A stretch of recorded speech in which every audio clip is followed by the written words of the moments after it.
I'm going to take you into my experimental hazelnut thicket. And these are hazelnuts. This particular one is an American, and it's got some pretty big nuts to it for an American. But I give that credit to my soil life here. So we're walking into the thicket. These used to be just little tiny plants. I was actually farming garlic in this patch here at the same time I planted them. But nothing's gonna exist now. Oh, I got a thistle in my toe. Ooh. So these are precocious hazelnuts here, this row of them. They're walking along. I think there's like 5 on each side of me here. But I wanted to get in here, and I noticed that a couple things in here. One is I've got some rogue pumpkin and squash plants growing in here. There's a pumpkin growing along the stick fence. And then here is a squash. This is a volunteer. I don't think I planted that one. I just planted butternut in the pumpkin. Oops, I might have ruined that one. That's okay, but then I want to show you this. These are Europeans. I got these nuts. We planted the nuts from Adrian Lee, and he thought that they were Europeans that don't get the blight. That's pretty cool. Oh, there's another pumpkin. Oh, there's a butternut right there, right on the top of the stick fence. Yeah, look at it. That's cool. So we're making use of lots of space here. So in here you see more hazelnuts. This is from an American, and this bush was a big producer last year, and it's following up with another great productive year. And in here I have a Granny Smith apple. That apple looks like it escaped the attention of the codling moths. Could have had something to do with this dense thicket here of hazelnuts. Couldn't find it.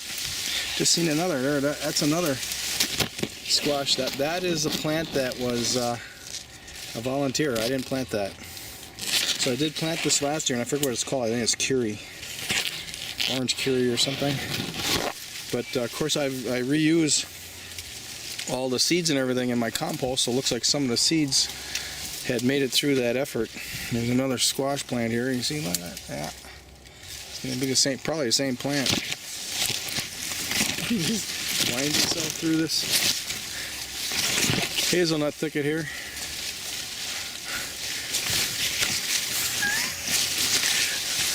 And then over on this side, I got a pear tree in here somewhere. There's pears on it. See, there's the pears. These are luscious pears. And there's another squash plant growing in there. I don't know what kind of squash that one is though. It's going into the seaberry. It's on the other side of the seaberry. Chasing the sunlight. Oh, there's a squash right there. Another volunteer. Ah, that's cool. And there's a butternut. Made it through the stick fence. Let's see where we got. I gotta find it. There it is. Little tiny thing right now. And there's a climbing bean growing up the stick fence there. Sunflower on the other side of the stick fence. That's in the normally composting area, but I transitioned it over into a main crop garden for the summer. Let's see if we can get ourselves out of here again. I got this little chicken wire fence here to keep the rabbits from coming in here and girdling the plants. And then I've got this honey locust growing on the southwest side of the hazelnut thicket. That's to provide shade from the afternoon sun. I do think that we're having global warming happening, and I think it's going to get worse. And I'm hoping that this provides shade for this hazelnut thicket to continue to produce acorns, even though it's going to get hotter. So it'll be cooler in here. Of course, I wanted to get the morning sun and maybe some noon up to 2 or 3 o'clock sun. From 10 to 2 is the most intense sunlight. So if we can get 10 to 2 on it and then start shading it when the heat builds to its highest levels, then I think we'll be good. So there's a Arkansas black apple tree, and in it I have a growing Grape one. I'm trying to think what it's called now. They're really big grapes. See the grapes there? They're monsters. You see some apples up in there. Yeah. The codling moths do get after those Arkansas blacks pretty bad. I did encase some of them in disposable socks, so some of them are going to be good.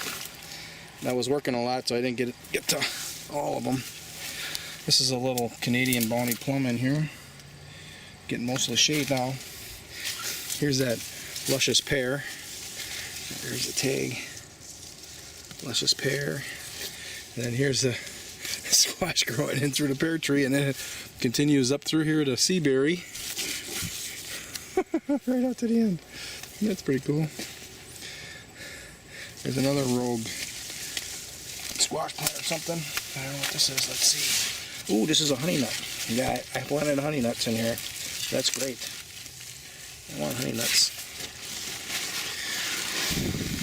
You know, we only got so much space. If we look at just the single dimension of our land going, you know, width and length, but we can go up.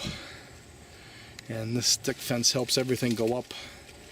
And having these squash and pumpkins growing in the hazelnut thicket is another going up and using the space in different ways.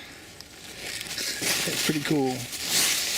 But I do have an experiment going on here. Maybe I'll make a video about that here coming weeks or something. We'll see.